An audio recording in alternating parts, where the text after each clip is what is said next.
your Trump-era Thanksgiving guide to conservative arguments for your liberal relatives, because it asks the Trump era, you don't want to talk about politics with your extended family. But because it asks the Trump era, it is hard to avoid talking politics. Everything has become political and everything has become about President Trump. Don't be surprised if your liberal relatives this Thanksgiving blame Trump for Charles Manson, or for Rand Paul's neighbor attacking him, because mainstream left-leaning publications made exactly those charges this week.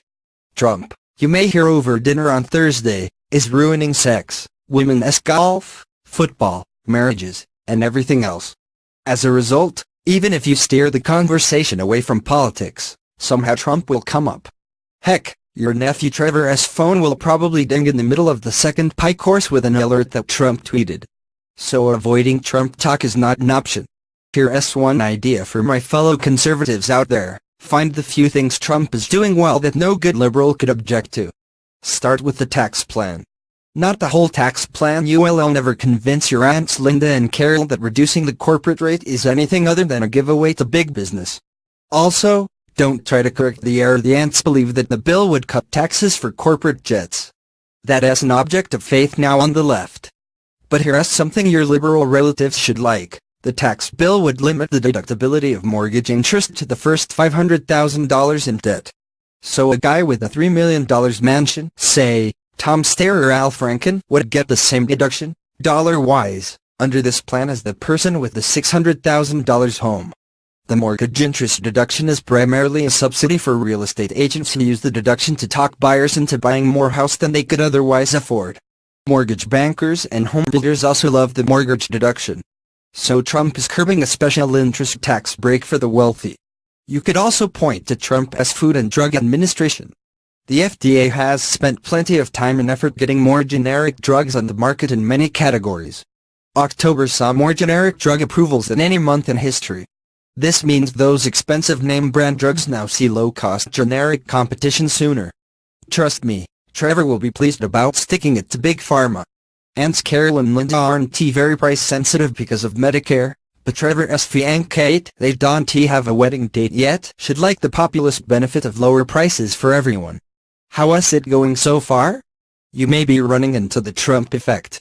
Trump has this magic power to change the minds of people not by persuading them, but by taking a stance. He drives so many people to the opposite stance. I've seen liberal writers go from calling Chicago Chirac because of all the gun violence to declaring it Earth's safest place, because Trump warned of inner-city gun violence.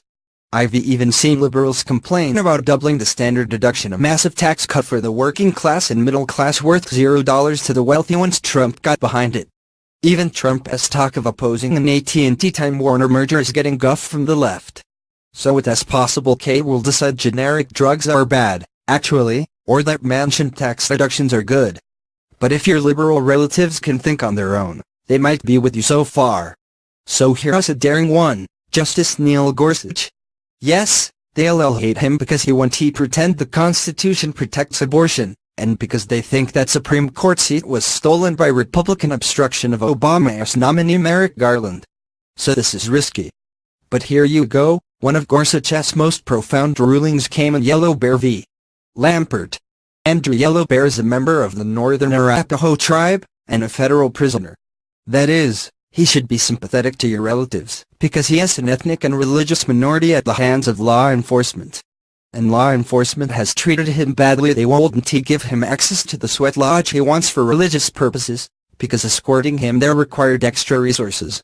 But federal religious liberty laws require the state to accommodate Yellow Bear, even at the state's inconvenience.